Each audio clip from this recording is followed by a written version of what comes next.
Friends எல்லோரும் எப்படி இருக்கீங்க? நல்லா இருக்கீங்களா? நான் ரொம்ப நல்லா இருக்கீங்க. நீங்களும் நல்லா இருக்கீங்க நான் நம்புகிறேன். எப்படி இருக்கீங்கன்னு கமெண்ட்டில் சொல்லுங்கள். இந்த வீடியோ ஸ்கிப் பண்ணாமல் பாருங்கள் ஃப்ரெண்ட்ஸ். நெக்ஸ்ட் வீடியோவில் வந்து இந்த வீடியோ லிங்க் பண்ணி கிவ் அவே வீடியோ ஒன்று கொடுக்கலான்னு இருக்கேன். நம்ம சேனல் மானிட்டைசேஷன் ஆனதை வந்து செலிப்ரேட் பண்ணுற விதமாக நான் இந்த அனௌன்ஸ்மெண்ட் வந்து கொடுக்குறேன். ஸோ நெக்ஸ்ட் வீடியோ வந்து என்ன கிவ் அவே எப்படின்ற ரூல்ஸோடு நான் வந்து சொல்கிறேன். அதுக்கு இந்த வீடியோ யாரெல்லாம் ஸ்கிப் பண்ணாமல் ஃபுல்லாக பார்க்குறீங்களோ அவங்களுக்குலாம் அதிக வாய்ப்பு வந்து கண்டிப்பாக கிடைக்கும் கிவ் அவேல வின் பண்ணுறதுக்கு. சரிங்களா? இப்போ வாங்க நம்ம கொஷின் ஆன்சர் வீடியோக்குள்ளே போகலாம். ஃபஸ்ட்டு கொஷின் பார்த்தீங்க அப்படின்னா, தாஞ்சூர் பெயிண்டிங்கும் ஃபேப்ரிக் பெயிண்டிங்கும் என்ன டிஃப்ரென்ஸ் அப்படின்னு கேட்டிருக்காங்க. தாஞ்சூர் பெயிண்டிங் ஃபேப்ரிக் பெயிண்ட் ரெண்டுமே டோட்டலாக வேறு ஃபீல்டுங்க. ஃபேப்ரிக் பெயிண்டிங்கிறது நம்ம துணியில் பண்ணுறது, தாஞ்சூர் பெயிண்டிங் அப்படிங்கிறது நம்ம போர்டில் பண்ணக்கூடியது. போர்டில் பண்ணி ஃப்ரேம் பண்ணி நம்ம வந்து உள்ளே வந்து யூஸ் பண்ணக்கூடியது வீட்டில் இன்டீரியரில் பூஜா ரூமுக்கு. பட் ஃபேப்ரிக் பெயிண்டிங்கிறது வந்து நம்ம கிளாத்தில் வந்து பண்ணுறாங்க. இப்போ என்ன பண்ணியிருக்காங்கன்னா, நம்ம பண்ணக்கூடிய தாஞ்சூர் பெயிண்டிங்கை அந்த இமேஜை வந்து யூஸ் பண்ணி ஃபேப்ரிக் பெயிண்டில் கலர் பண்ணுறாங்க. அதனால் வந்து உங்களுக்கு கன்ஃபியூஷனாக இருக்குன்னு நினைக்கிறேன். இதுதான் அதுக்கும் இதுக்கும் உள்ள டிஃப்ரென்ஸ். உங்களுக்கு கிளியர் ஆகிடுச்சான்னு சொல்லுங்கள், கமெண்ட்டில் சொல்லுங்கள். அடுத்த கொஷின் பார்த்தீங்கன்னா, மக் பேஸ்ட்டில் வந்து ஏர் பபிள்ஸ் வருதான். What did I do wrong அப்படின்னு கேட்டிருக்கிறாங்க.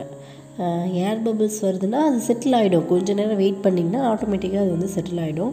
நீங்கள் மிக்ஸ் பண்ணி வச்சுட்டு உடனே வந்து ஒர்க் பண்ணுறத விட முன்னாடியே நல்லா மிக்ஸ் பண்ணி வச்சுட்டு அதை வந்து செட்டில் ஆக விட்டுருங்க. அதுக்கப்புறம் நீங்கள் ஒர்க் பண்ணும்போது வந்து ரொம்ப மிக்ஸ் பண்ண தேவையில்லை, லைட்டாக மிக்ஸ் பண்ணிவிட்டு போடுங்க. நீங்கள் கோனில் யூஸ் பண்ணுறீங்க அப்படின்னா அதில் ஏர் பபிள்ஸ் வரதுக்கு வாய்ப்பு அதிகம் இல்லை.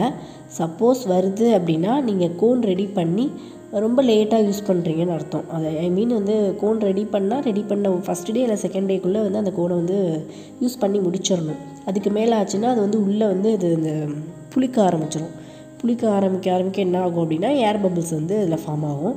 ஸோ வாட்டர் தனியாக செப்பரேட் ஆகும், நம்ம வச்சுருக்கிற மக்களுக்கு பேஸ்ட்டு தனியாக வந்து வரும். ஸோ அதில் கன்சிஸ்டன்சி டிஃபர் ஆகிடும். வந்து பார்த்திங்கன்னா வாட்டர் லெவல் கொஞ்சம் ஜாஸ்தியாக இருந்தால் கூட பபிள்ஸ் வரும். அதனால் வாட்டர் லெவல் கரெக்டாக ஆட் பண்ணி வச்சுக்கோங்க. நான் சொன்ன மாதிரி இந்த 2 days தாண்டி போகிறப்போ ஆட்டோமேட்டிக்காக அது வந்து அந்த புளிக்கிற தன்மை அதிகமாக வாட்டர் கன்சிஸ்டன்சியும் அதில் வந்து கொஞ்சம் ஜாஸ்தி ஆகிடும். In what area should I give varnish அப்படின்னு கேட்டிருக்காங்க. நம்ம வந்து போஸ்டர் கலர்ஸ் பெயிண்டிங் எங்கெல்லாம் கொடுத்துருக்கோமோ அந்த இடத்துலலாம் வந்து வார்னிஷ் கொடுத்துட்டோம் அப்படின்னா கலர்ஸ் வந்து ஃபேட் ஆகாமல் இருக்கும். என்னை பொறுத்த வரைக்கும் அது வந்து பெஸ்ட்டாக தெரியுது. ஆனால் சில பேர் வந்து அதை அக்செப்ட் பண்ணுறது கிடையாது. அதாவது க்ளோயிங் எஃபெக்ட் எங்கெல்லாம் வரணுமோ அங்கே மட்டும்தான் வார்னிஷ் கொடுக்கணும் அப்படின்றது. வார்னிஷ் தாஞ்சூர் பெயிண்டிங்கெல்லாம் வார்னிஷ் அப்ளை பண்ணலாம் அப்படின்னு ஒரு ஐடியா வந்தது பார்த்திங்களா. அப்போது வந்து உருவான ரூல்ஸ் என்ன பார்த்திங்கன்னா, இந்த ஐபால்ஸ் கண்ணில் வந்து ஐஸு, அப்புறம் சில curtains, cloth, silk related materials, இந்த மாதிரி எதெல்லாம் ஷைனிங் எஃபெக்ட் கொடுக்குமோ அது மேலே மட்டும்தான் வந்து வார்னிஷ் கொடுக்கணும் அப்படின்றத ஆரம்பித்தாங்க. ஆனால் இப்போ பார்த்திங்க அப்படின்னா இந்த போஸ்டர் கலர்ஸ் வந்து கொஞ்சம் நாள் ஆக எப்படி இருந்தாலும் கொஞ்சம் கலர் வந்து டல்லாகிறதுக்கான வாய்ப்புகள் இருக்குது. ஸோ அது மாதிரி ஆகாமல் இருக்கணும் அப்படின்னா போஸ்டர் கலர் எங்கெல்லாம் யூஸ் பண்ணுறோமோ அந்த இடத்துல எல்லாமே வார்னிஷ் கொடுத்துட்டோம்னா நமக்கு அது கொஞ்சம் ஃப்ரெஷ்ஷாகவே மெயின்டைன் ஆகும். ஏன்னா கோல்டு ஃபாயிலுக்கு லைஃப் ஜாஸ்தி. ஸோ அந்த பெயிண்டிங்கும் அதுக்கு ஈக்குவலாக நம்ம லைஃப் வந்து ஜாஸ்தி கொண்டு போகணும் அப்படின்றதுக்காக அதுக்கு வார்னிஷ் கொடுத்துட்டோம்னா அது பெட்டராக இருக்கும். இது வந்து என்னோடய ஒப்பீனியன்.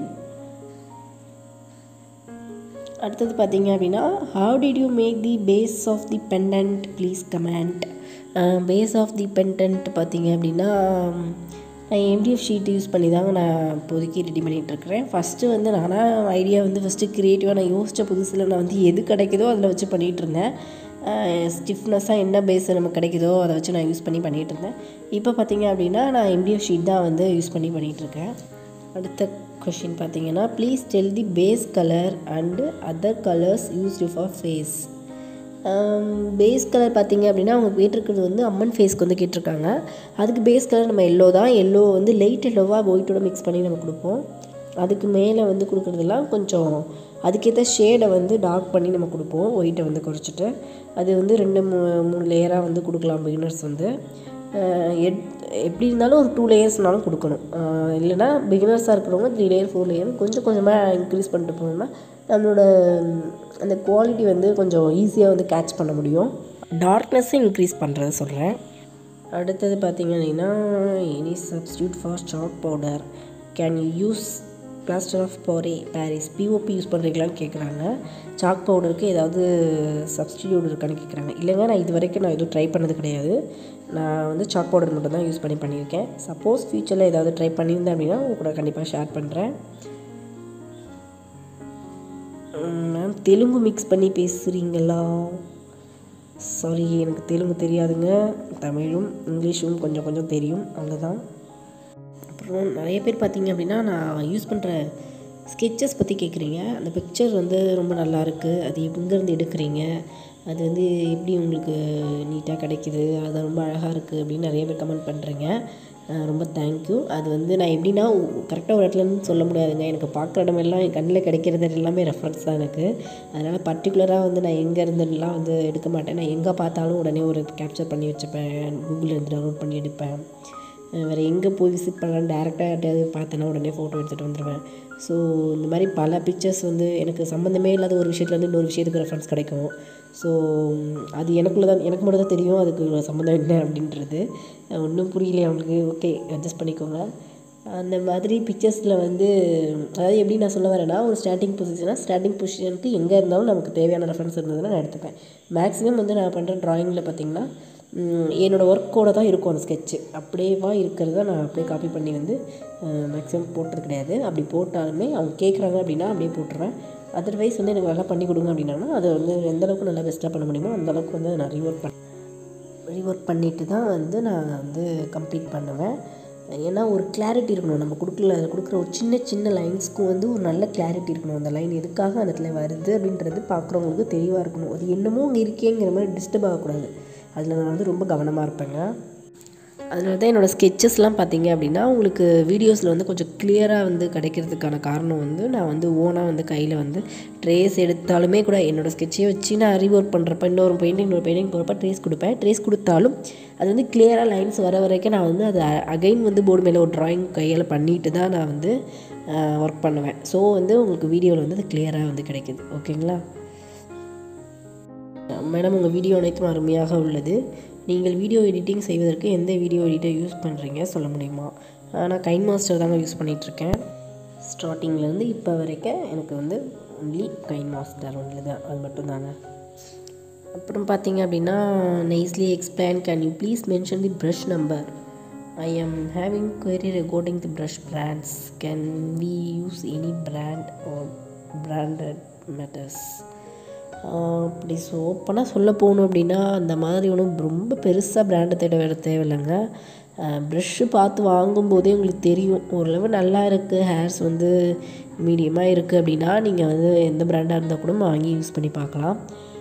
கொஞ்சம் நான் ப்ரெஷ்ஷுக்கு வந்து செப்பரேட்டாக ஒரு வீடியோவே போட்டிருக்கேன். நீங்கள் அதை பார்த்திங்கனாவே உங்களுக்கு நிறைய கிளாரிட்டி கிடைக்கும். அந்த வீடியோவில் வந்து ப்ரெஷ்ஷை வந்து எப்படி ட்ரிம் பண்ணுறது, எப்படி வந்து 000 விட சின்ன ப்ரெஷ் எப்படி கொண்டு வரது, அந்த மாதிரி நான் வந்து நிறைய டெக்னிக்ஸோடு வந்து டிப்ஸோட ஒரு ப்ரெஷ்ஷை பற்றின வீடியோவே வந்து தனியாக கொடுத்துருக்கேன்.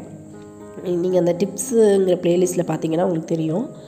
அது இல்லாமல் நான் இப்போதைக்கு ஷார்ட்டாக சொல்லணும்னு பார்த்தீங்க அப்படின்னா ப்ரெஷ்ஷு வந்து கொஞ்சம் பிராண்டு பார்த்து வாங்கணுன்னு அவசியம் கிடையாது. ஆனால் நிறைய பேர் சொல்லுவாங்க ஜெய்னா ப்ரஷ் வந்து பெஸ்ட்டாக இருக்குன்னு. உண்மைதான், ஜெய்னா ப்ரஷ் வந்து ஓகே நல்லாயிருக்கும். ஆனால் அது மட்டும்தான் ஓகேன்னு நான் சொல்ல முடியாது. அதுக்கு ஈக்குவலாக வந்து இப்போ நிறைய பிராண்டட் அந்த கேம்லின் இதெல்லாம் கூட வந்து நல்ல ஹேர் ப்ரஷ்லாம் வந்து கிடைக்கிது. ஸோ நீங்கள் வந்து ஹேரை தொட்டு பாருங்கள். இப்போ பாப்புலராக வந்து உங்களுக்கு எந்த பிராண்டில் வந்து உங்களுக்கு கிடைக்குதுனாலும் அதில் நம்பரிங் பார்த்து வாங்கிக்கோங்க. உங்களுக்கு நைஸ் நம்பர் வேணுன்னா அந்த மாதிரியும் கொஞ்சம் ஃப்ளாட்டாக வேணுன்னா அந்த மாதிரி பார்த்து நம்பர்ஸ் வாங்கிக்கோங்க. ப்ளஸ் மேக்ஸிமம் தாஞ்சூர் பெயிண்டிங்கில் வந்து ஒரு மீடியம் சைஸ் போர்டு கீழே நம்ம போடுறோம் அப்படின்னா நமக்கு வந்து 2 or 3 சைஸில் ஒரு ப்ரஷ்ஷும் ஒரு 000 ப்ரஷ்ஷுமே போதும். அந்த 2 வச்சுமே நம்ம வந்து ஃபுல் பெயிண்டிங் பண்ணிடலாம்.